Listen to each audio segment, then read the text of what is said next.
for coming. If you didn't hear me before, my name is Heidi. I'm with the Utility Supply Group. And I'm going to start off by talking to you a little bit about our company. Well, I was going to.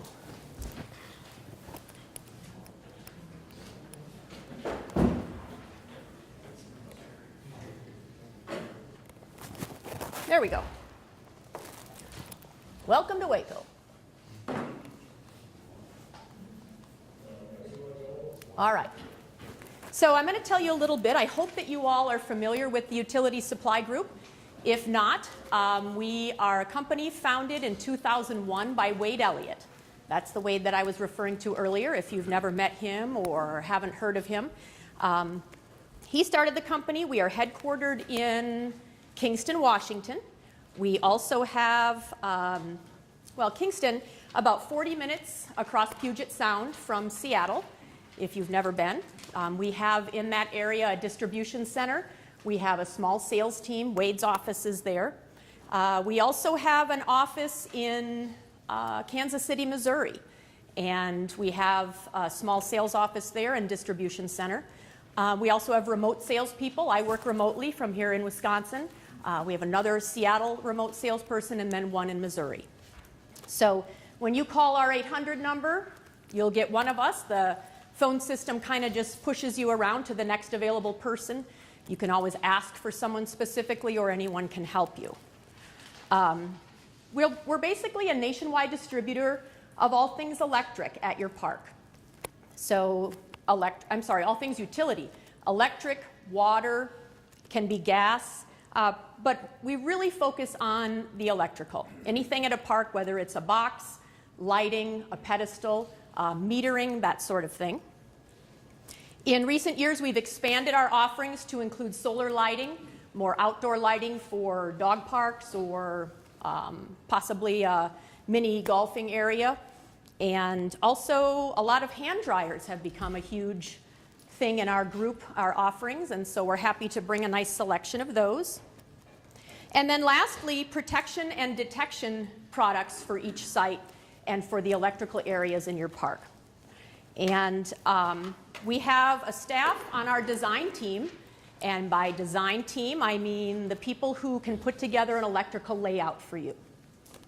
So if you're not familiar with that service, if you're putting together a renovation or perhaps an upgrade, maybe you're building a new park, we have services that can help you put together that electrical layout and then go ahead and tell you where boxes should be, make sure you're using the right size wire, making sure that you don't have voltage drop issues at any of your locations.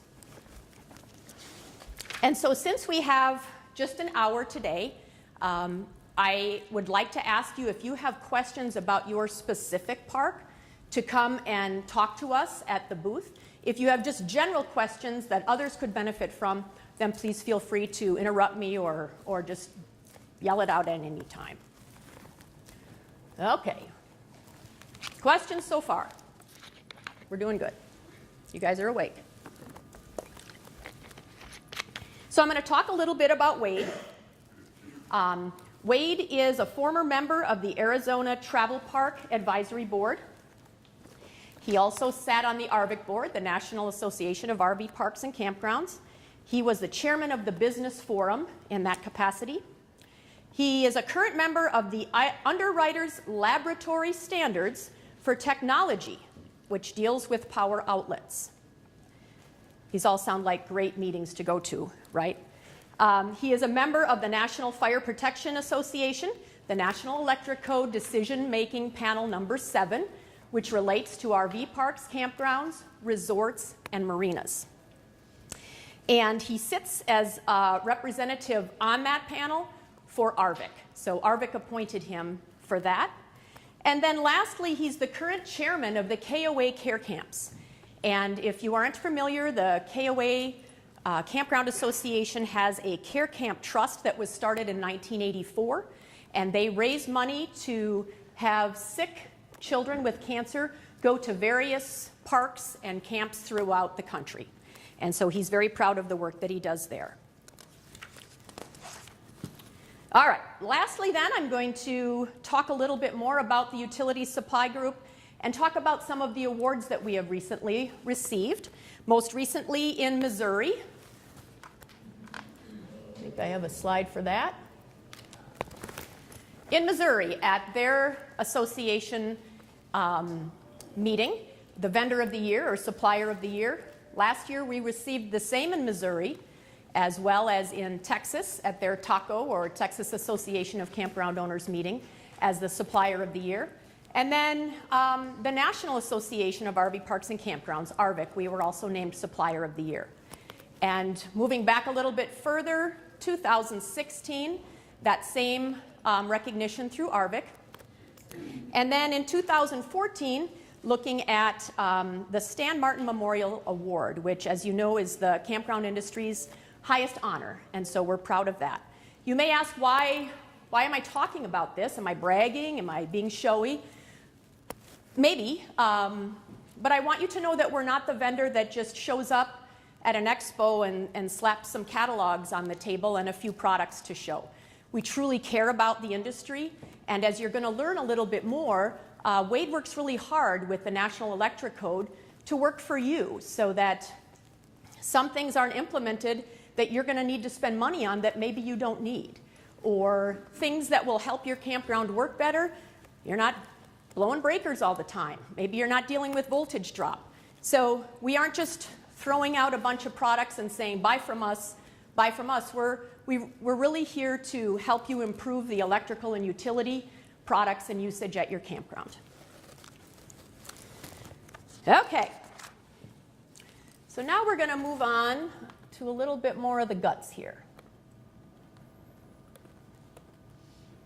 We're going to talk about the 2020 National Electric Code, and there are changes coming up that we can expect to see, and what I'm going to do is talk about those and find out how they might affect you. Maybe you already have problems with some of these issues right now, and hopefully these changes will help you. And so that's where we're going to start today. Any questions so far? All right. So we're going to talk a little bit about the NEC. What is that? What is this code that people are governed by? The NEC is part of the NFPA, which is the National Fire Protection Agency. And even though it contains the name national in it, it is not a federal agency. It's not a federal law. You can't be arrested if you don't comply. You can be fined. They can shut down your campground, but you're not breaking a law where you would get in some serious trouble. The code is typically adopted by the states and municipalities in your area in a basic effect to standardize the enforcement of these rules, of these laws, to make sure that everyone is complying. The basics of it is they don't want people getting electrocuted. They don't want people getting hurt. They don't want you getting hurt. They don't want your campers getting hurt. You don't want a lawsuit. You don't want to have to deal with any of those things. So these laws try to protect. And so that's actually the basis of it. The National Electric Code spans 30 different panels, and you're just a small piece of it. The campground industry is a small part.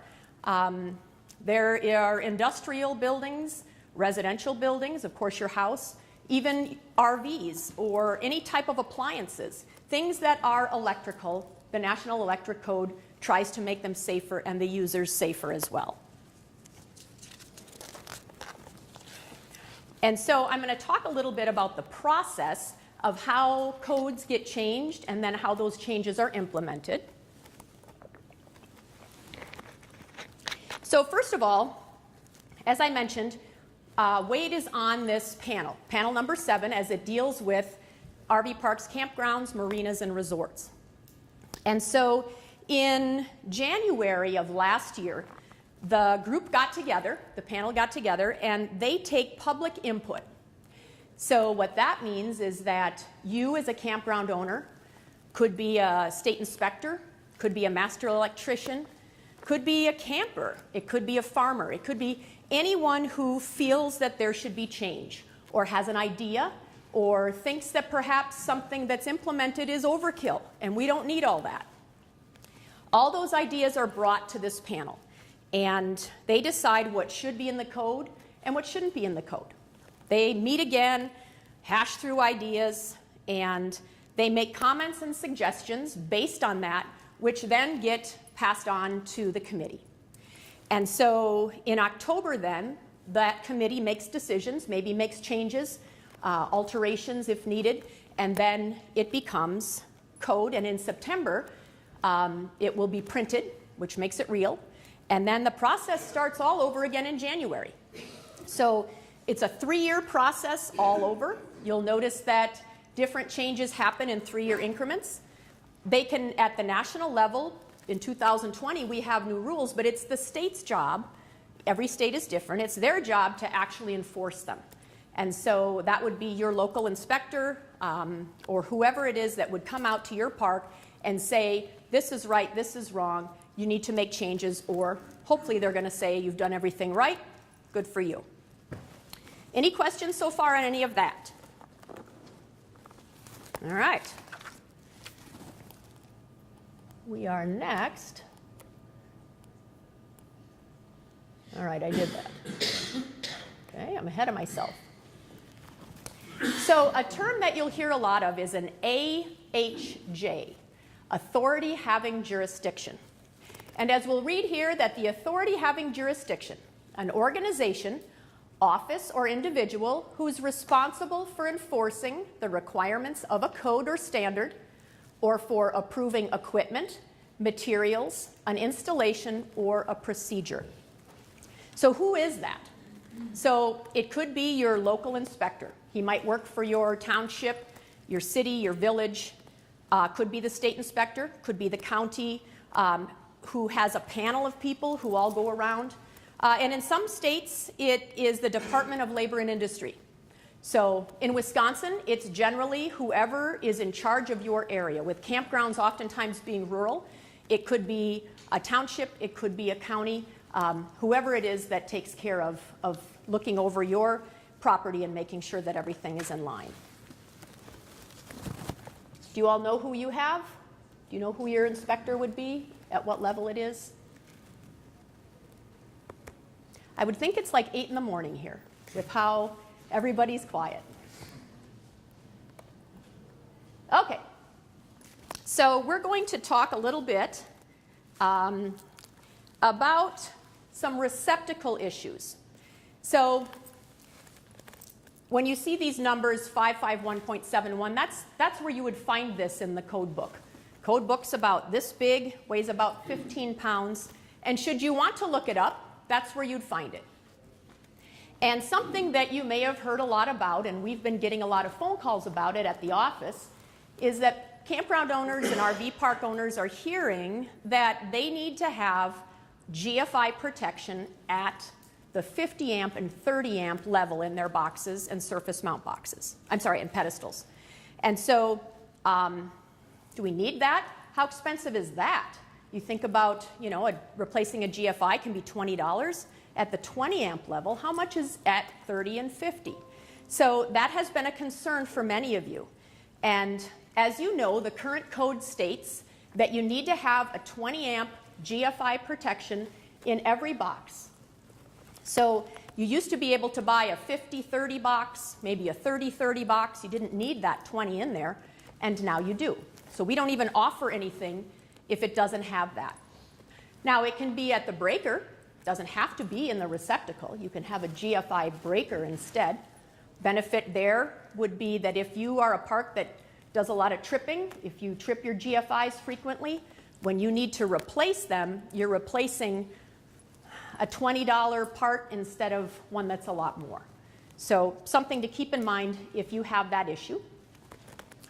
All right, moving on. 551.77, the RV site supply location. So you need to be within 5 to 7 feet from the driver's side of the rig. So that pedestal or surface mount box should be on the driver's side. If you are a park that has back-to-back pedestals, so if everybody backs in and you've got it in the center, somebody is out of compliance. You don't want a cord running underneath a camper. You want to ask this guy to pull in this way and that guy to pull in the other way if you have something that your electrical supply is centrally located. Does that make sense? Yes? This is the same saying you want to, do you have to? So this is changes for the 2020 code. Right now, you don't have to. And is anybody going to ask you to dig up your stuff in 2020, January 1st? No. Again, this would be a situation where if you are looking to do renovating, if you're going to be adding on to your park, and you're going to have an inspector coming out to approve that, those are issues that you might deal with. Instead of digging this up, you might add something somewhere else. You might make it so that it could be a pull-through site, if that's possible. But the law dictates that it has to be on the driver's side of the rig, however they pull in, so that cords aren't running underneath a truck, underneath the engine of the rig, whatever it might be. Is that clear? Everybody gets that? Okay. All right, moving on then. 551.44 talks with power supply. You can only have one cord coming from the RV and plugged into your box.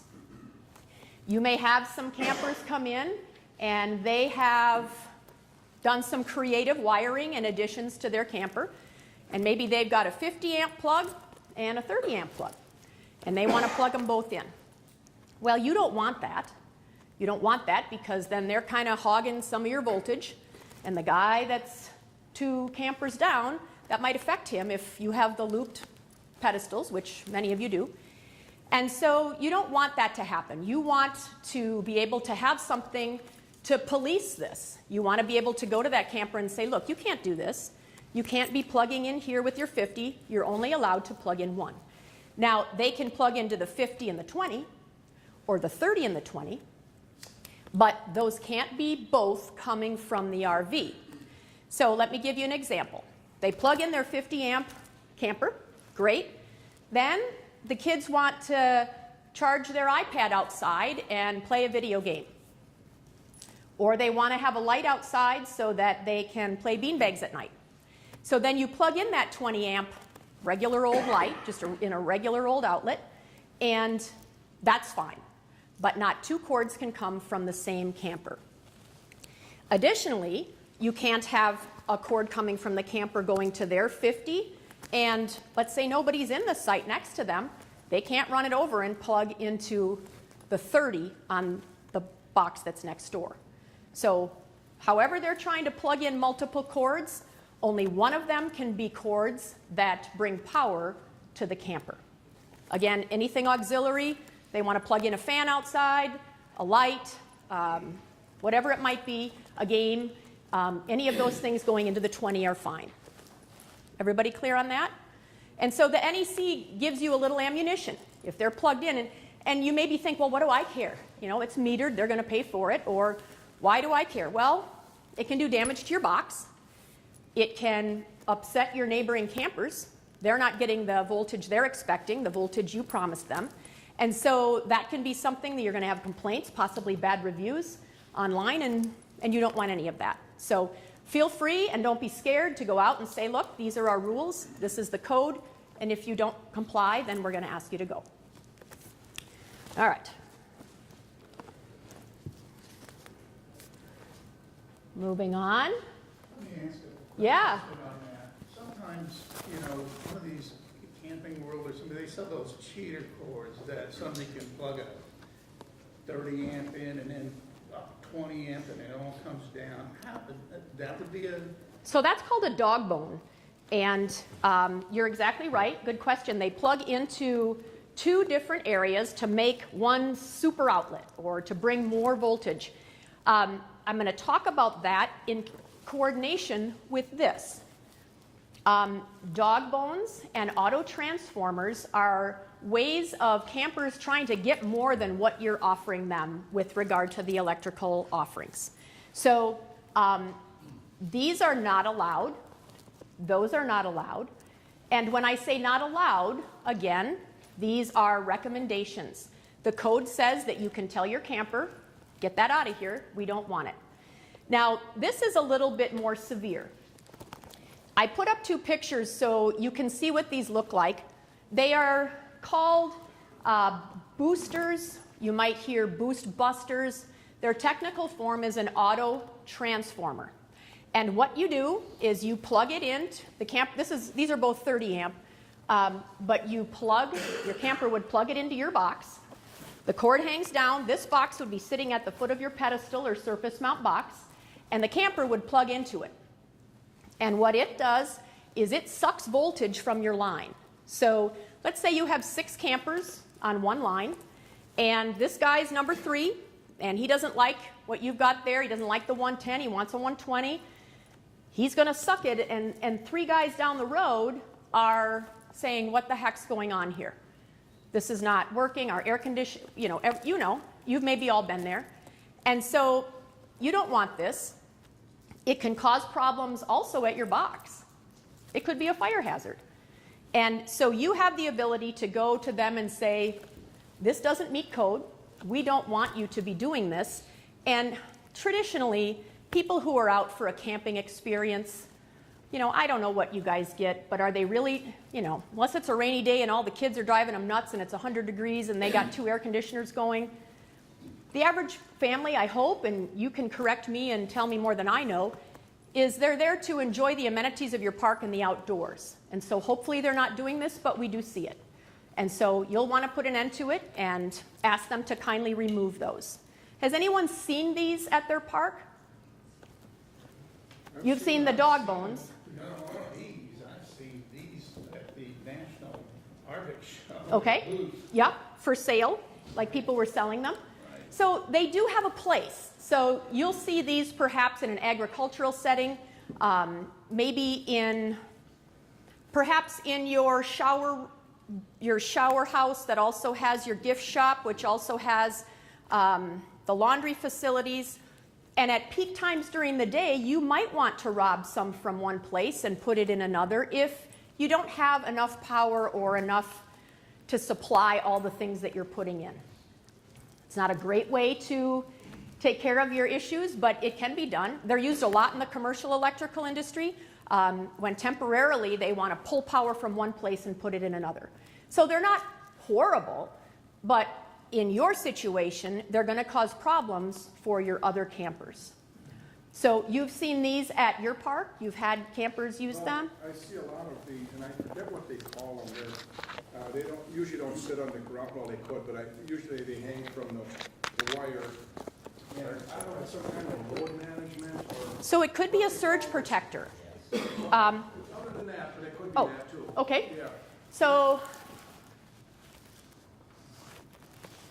it could also be a reverse polarity tester. We're going to talk about that a little bit. Could be a surge protector, and that's fine. Those are completely safe and legal, and that's just your camper protecting themselves, and that's fine. That doesn't hurt your system at all. If it is a reverse polarity tester, something that might look like this, plug into your box. We're going to talk about this a little bit more because it's kind of a thing that you may be concerned about, or you might be wanting to be concerned about it. And if your camper wants to have this plugged in at all times, they can have it plugged in and then they plug in here. And you might want to have these in your shop and sell them. It's a surge protector. You can have a little bit of faith knowing that if somebody pulls in with this and plugs into your box, if you have adequate infrastructure coming to each of your boxes or pedestals, you're not worried. You know that there's not a problem there. And the camper has the right to make sure that nothing from your box or pedestal is going to injure their situation too. Anyone had these or any kind of surge protector that they've seen and wondered what in the world the camper's doing? Yep, perfectly fine, but not these. If you see something that has hues on the front of it or that looks like this, you're going to want to intervene a little bit. There are other manufacturers, but this is the one we see the most of. Okay. Will it say auto transformer on it? It should, yeah. Okay. Yep, and kind of a slang term would be the boost buster. That's kind of a, you could maybe search it and find that too. But the actual term is an auto transformer. It transforms and moves power to a designated area. All right, make sure I'm not missing anything here.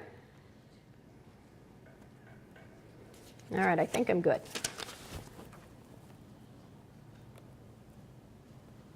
Okay, so we're going to talk about some additional key components for the 2020 code. Some will affect you, some won't. This one's pretty simplistic, and you probably are going to say, what is this anyway? Distribution System 551.72 states that an RV site power must be served by single-phase electric. So a single-phase service.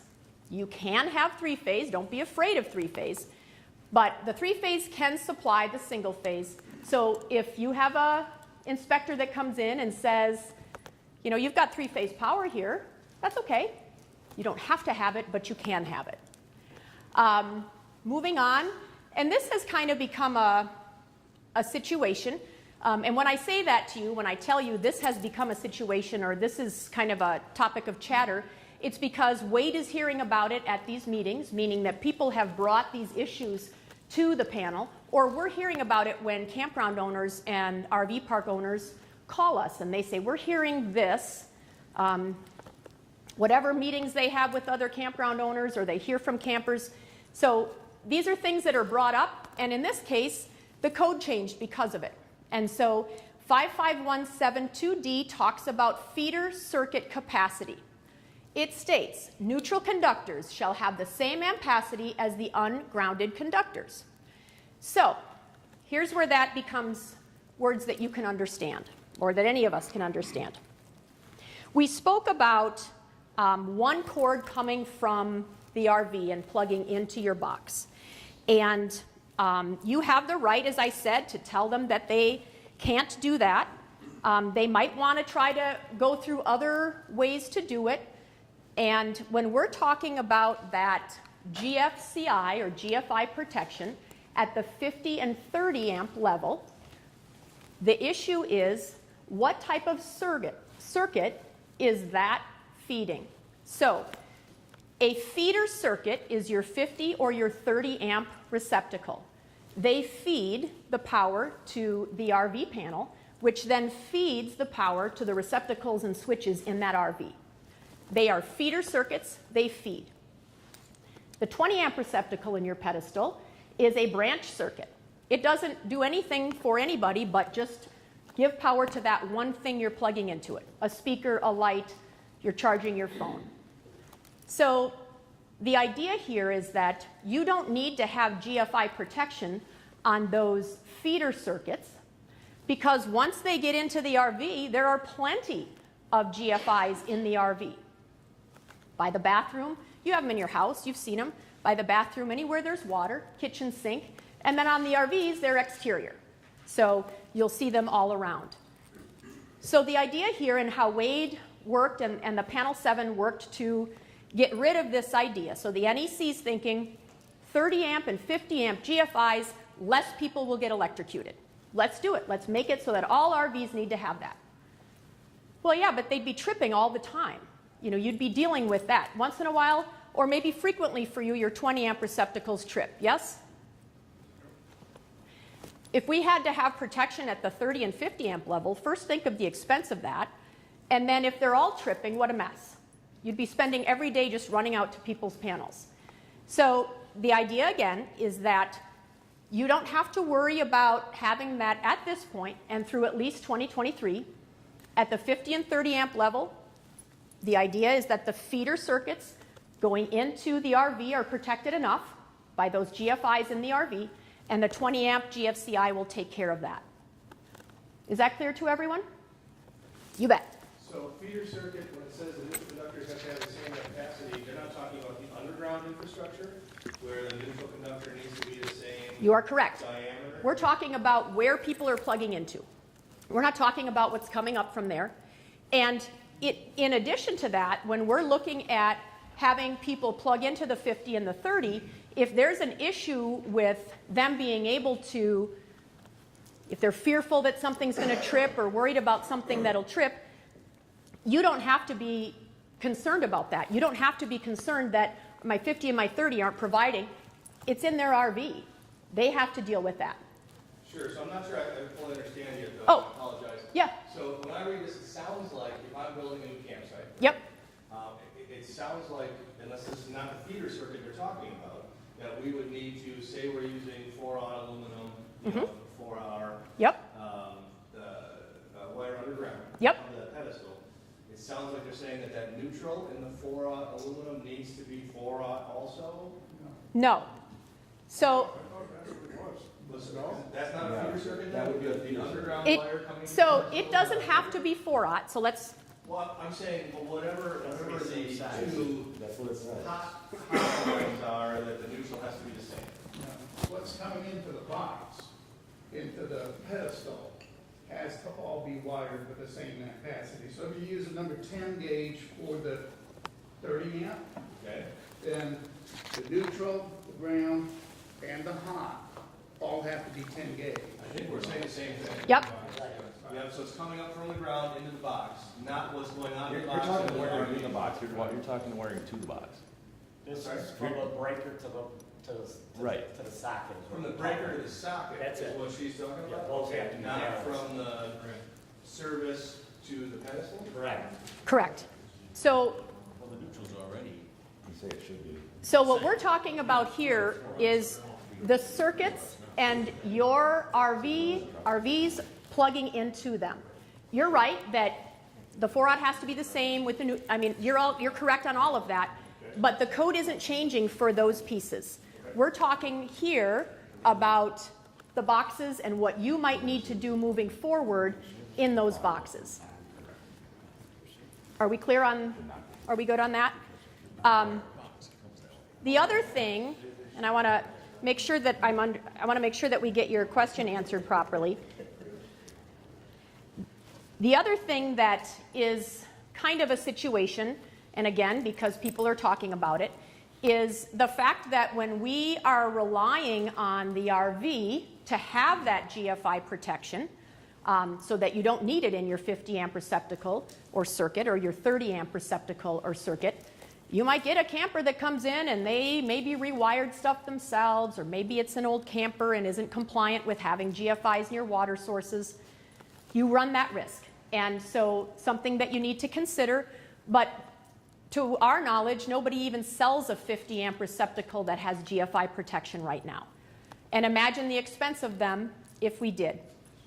So as this new rule applies to the 2020 code, if you have someone, the AHJ, the authority having jurisdiction, who comes out to your park and says, you know what, you need to have these GFIs at the 50, 30, and the 20, you can respectfully say, I'm sorry, I don't. Let's go back to the code and take a look at that, because you do not need to have it. We find, and you might find too, that a lot of inspectors don't inspect a lot of campgrounds. They don't inspect a lot of RV parks or resorts.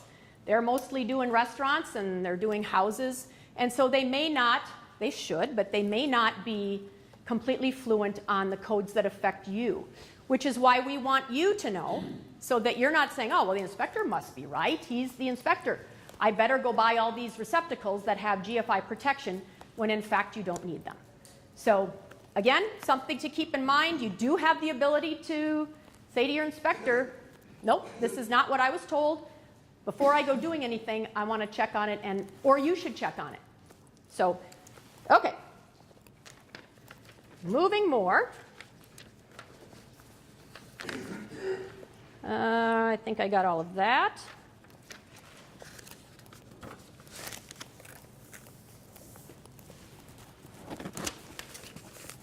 Oh, I got all of that. All right, grounding. 557.75 and 250.328. The language is now changing to specifically say that grounding electrodes or ground rods shall not be required but are allowed at each of your sites. Some people have them, they've been in there for years.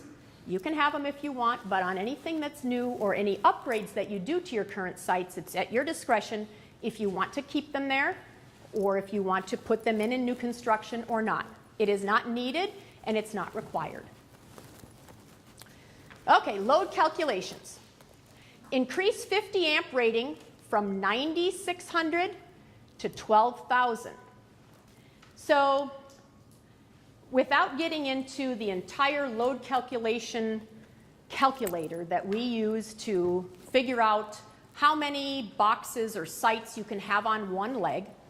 And we get that a lot. Somebody will call and say, I have a 400 amp service. How many 50 amp pedestals can I put on that? It's a great question, but it's not as cut and dry as that. We typically say 17. But there are a lot of things that go into place there. What size wire are you using to get from one site to the next? How far are those sites from one another? If they're from me to you, that's great. If they're from here to the end of the parking lot away, then that's an issue. And so voltage drop is a main concern when we figure that out. And so you'll want to be thinking about that. We do have a, if you have a specific question about your park and what you have there that we can, in our heads put together, certainly come to the booth and we can help you with some of those questions. But as a general simplistic rule of thumb, we state that 17 50 amp receptacles can go on your 400 amp service. And how many out of 200? So we do up to 12, but again, the variables are in place. Okay, now here's something that we've heard a lot about from you all when you're considering upgrading. You'll call and say, we're putting in 10 new sites, and we were going to put in 50, 30, 20 amp pedestals, but we're hearing that 100 amp RVs are just on the horizon. Have you heard that? Have you had people chatting about it? Well, we've heard about it too. There is currently not an RV in production that offers that. 50 is the most that any, even the fanciest, will go. Wade reached out to the CEO of Thor about a year ago. Thor owns 17 RV brands, and they indicated that at this time they have no plans for that. They don't have even futuristic specs of anything that's like that. And Wade has seen a cord and a receptacle that would be used for one of these super coaches or super rigs. And he says that the receptacle is about this big around, and the cord is about this big around. And the joke is that by the time your camper can afford an RV like that, they're going to be too old to lift that receptacle up and plug it in. And so if you get campers saying, great that you upgraded, but in a year you're going to see 100 amp rigs pulling in your driveway, we're here to say no. And again, if Thor says nothing right now and nothing even that we're toying with or fantasizing about, I think you're good for a while. You have yeah. How about something in between? Is there any talk of something in between instead of taking that leap all the way from 50 to 100, something a little larger, 60? Because some of these big coaches pull in and they're drawing over 50 amps. Right. And we don't see that. We haven't heard anything specific that anything is going above a 50 amp at all. So yes, they may be drawing more. Now, your box should be rated for 100 or 125. Ours are. And if you purchase them from us or Midwest or Millbank, you're going to have it between 100 and 125. So should they plug into your box, that's okay. If they are pulling a little bit more, if they added an air conditioner, if they're running everything at the same time, yeah, they might pull more than 50, but your box is going to protect that, so you're okay. Does that answer your question? Has anyone else seen something above 50 but not 100? Or had people ask about it? No? I got one asking for 80 amp service. But I'm wondering if they weren't trying to piggyback 50 and 30. And they might have. And again, as I mentioned, you have the power to go to them and say, sorry, you can't do this. Currently today, 58% of all RVs are 50 amp. The rest are 30s. So that kind of gives you an idea. It may be one thing if we saw 80% of them or higher being 50 amps, and then what's the next biggest thing? What's the next great thing? It would be for people who their entire life is living in that RV. They don't just go spend the weekend and 4th of July at your park. They sold their house, and this is now how they live. So that's the only way we feel that there might be something that's upcoming. But again, throughout the next, till at least 2023, nothing that we're aware of that would indicate that that's on the horizon. 50 amps is still a lot of power. It still is a lot of power. And you know, what is the chance that everything that they have is being run at the same time, and that everybody, that your 6 campers on that row are running everything at the same time? You know, so of course you want to have your park protected. Of course you don't want to deal with people complaining. But if you have your infrastructure the way it should be, then there's such a small chance of that actually happening. And that's why when we do layout services, we make sure that the voltage drop is nowhere near a reality. So that's going to be helpful for you too, making sure you have the right power coming in, using the right wire, the right distances, and of course the box to put the amenities out there for your camper. Does the code state a maximum amount of voltage drop? Is there some sort of a standard from your voltage coming from the power company to what they're getting? So the code does not say this is the rule and this is how you have to have it, because it is so variable, and it's kind of difficult to test it. You know, it's kind of difficult to truly say, this camper down here, he plugged these 15 things into his camper and everything's fine, but this guy over here did something similar, but he doesn't actually have an air conditioner. But you know, it's kind of hard to do apples and apples that way. The code doesn't have regulation, but you know what you want to be able to offer your campers. And the system that we use makes sure that, given all the parameters at your park, we can do that. And any electrical designer or architect should be able to help you with that as well. So there should be no reason that you have to worry about it.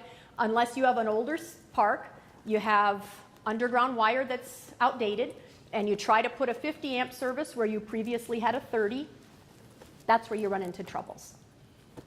Did that answer that for you? Okay. All right. I believe a lot of the new equipment is a little bit more forgiving with lower voltage. They'll go down to like 110, is it? And they can, yep. Okay, yeah, that they can use it safely without ruining air conditioners. Okay. How are we doing for time? Oh, good. Okay.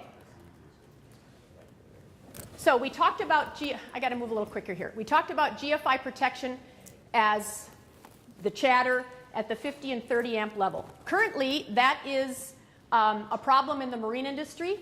I will talk about this if anyone currently has a marina on their park. Does anyone have boat slips? Does anyone? You do.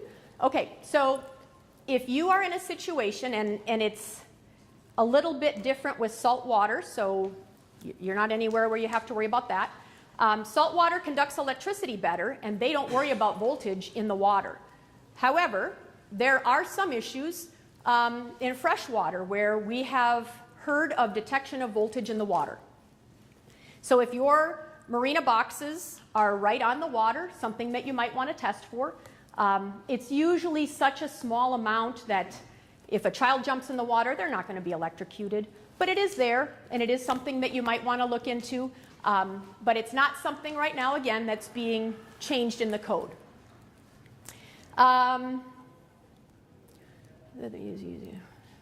Okay, we know that. All right, and we talked about that. We talked about the feeder versus branch circuits. All right, what's next? All right, the GFCI protection is a very hot topic. The idea from the NEC is that if we increase the GFI requirements, if you add more and at higher levels, the electrocutions and injuries will decrease. At this point, nothing again is affecting you as a campground or RV park owner. So not something that you have to worry about. And again, make sure that you talk to your inspectors. Don't let them tell you what your code is. You now know these rules. You now have the tools yourself. So if somebody comes to you and says this is how it should be, you know that they're wrong. All right, we mentioned that auto transformers or the buck boosters are prohibited. Surge protectors or these reverse polarity detectors are fine. Your RVs coming in are restricted to one power supply, the 50 or the 30, not both. They can use the 20 amp all day long in conjunction with the 50 or the 30, but not both. They can't take that 20 amp cord inside the rig then, correct? Or- So if they're plugging a light in, it would be the same as if it was outside. If they're plugging a speaker in, it would be the same. They might, Okay. you know, I guess at that point they're not breaking the code, they're not really offending because they are not feeding another power source with that 20 amp branch circuit. In 2020, new RVs are going to be built with a polarity device. It is going to be able to protect that RV from any issue you might have at your park. So we're going to talk about reverse polarity a little bit. Anyone have had that as an issue at their park? And what? Not a park issue. Okay, but a camper. But a camper issue. You know, you get those fancy boxes that hang down and they say, hey, you've got reverse polarity. Check it beforehand and your park's wired fine. But somebody along that circuit plugged something in that reversed the polarity, or they might have a water heater that's grounded. Agreed. So, yeah, What do you do at that point? You go back to everybody on the line, find out where it is? Gotta find out, yeah, where it is, unplug them there, find out who's causing the reverse polarity issue, and then either have to You do that fix by, it or leave. you do that by using their tester, or you have your own? I have, well, just a normal tester will tell you if there's reverse polarity, any point you pick up at Lowe's or Home Depot. so reverse polarity, if you're not familiar, is when your hot and neutral are flip-flopped. And what we recommend that you do, this is the perfect time of year to do it, and it does, you're right, you can use any kind of tester. This is what we use as a surge guard, surge protector, as well as a polarity tester. This is the 50 amp version. And when you are going, or your maintenance person is going to each of your sites, and I hope you do great spring maintenance, you're all doing that, cleaning the receptacles out, bugs and spiders and pine needles, cleaning that all out, plug this guy in. Make sure that it's running the way it should. Make sure that you don't have reverse polarity. You may think, well, I didn't have it before, why would I have it now? Well, it could be, and we have heard it a lot of times where somebody digs into your box and they think they're going to make changes to it to better themselves. They're not electricians. They have no business digging in your pedestal, but they do. And they may have put things back the wrong way. So you can go from site to site, test it. Is it good? Yes. If it's not, then either you find someone who can make the right changes, you get an electrician out there before your season starts. So when somebody comes in who wired their camper themselves, you're able to say, it's not coming from us. Maybe it's not coming from you, but it's coming from one of these 5 campers, or whatever it is, on this line. So everybody unplug and let's find out what is going on. And then you're able to test that. So if it's not a problem that you've had before, it could be a problem, especially as we're calling it keeping up with the Joneses, where this camper wants to be as great as this camper, but they don't have the money in the bank to do that, so they're going to figure it out on their own. They're going to add these amenities to try to make it a little bit nicer than it is, and sometimes they do it the right way, and sometimes they don't. So that's where you can run into some trouble with having campers come in and doing that. This protects you at the beginning of the season so that let's say Memorial Day weekend, you realize that there's a problem, and you're like, well, I don't know, I should have tested it before the season started. Now you know it's not your problem. It's not a problem where you're getting an electrician in, opening up these 6 boxes on Memorial Day. You already know it's not your problem. It's easy to say, everybody unplug, and let's figure out what we've got here. So, Does that on there have lights? I mean, yeah, yep. So I can pass this around too. It's going to light up for a whole variety of issues you might have. If you've lost a leg, if your neutral isn't working, whatever it might be, this is going to tell you what to do. It doesn't tell you how to fix it. You got to do that yourself or call someone who's qualified. But yes, this gives you a whole lot of information for many different problems that you might have at each site. so you said that's a 50 amp, you sell one for 30 amp? We do. as well? We do. What about the 20 amp? Nope. don't have a 20 amp. Those you can just buy at the hardware store. Well, my husband does all this stuff. Yep, and so you have those little testers, they look like thick pens. Yeah, those tests. Yep, yep, and that just tells you that you've got your power there, right? You know that things are working there. This does a little bit more, and certainly it would be good for the 50 as well. You bet. All right. Next, 2020, the 20 amp receptacle will be weather resistant. That means that they're going to be a little bit beefier. The conductors are going to be a little bit tighter. It's not weatherproof, and it's not tamper resistant, which makes them more difficult to use and more expensive. And so you don't need to go changing out your receptacles, but just know that after the 2020 code comes in, new boxes or pedestals that you purchase will have that in it. All right, what am I forgetting? Talked about that. Okay, I want to talk about the Wizard of Watts. Do you get emails from us about the Wizard of Watts? Yep. Okay, thank you. And I want to tell you a little bit about it. The Wizard of Watts is a nickname that Wade was given years ago, and he's turned it into kind of a caricature. We actually have a drawing of a guy that kind of looks like Wade. It's kind of a cartoon type character. And every month he puts out news you can use, information that's helpful to you. It's like a question of the month, something that comes in to his office, something that we hear from you, something that maybe the inspectors or some of the other decision-making people at the NEC might have a concern or a question. And so Wade gathers information and puts it out every month in a newsletter. It's great news. It's not us selling anything to you. It is topics that we have some hints and some tips that could be helpful to your park. You can call in with questions on it. Just an example. I brought some copies of some, and then if you would stop by the booth and give us your email address, we're happy to add you on.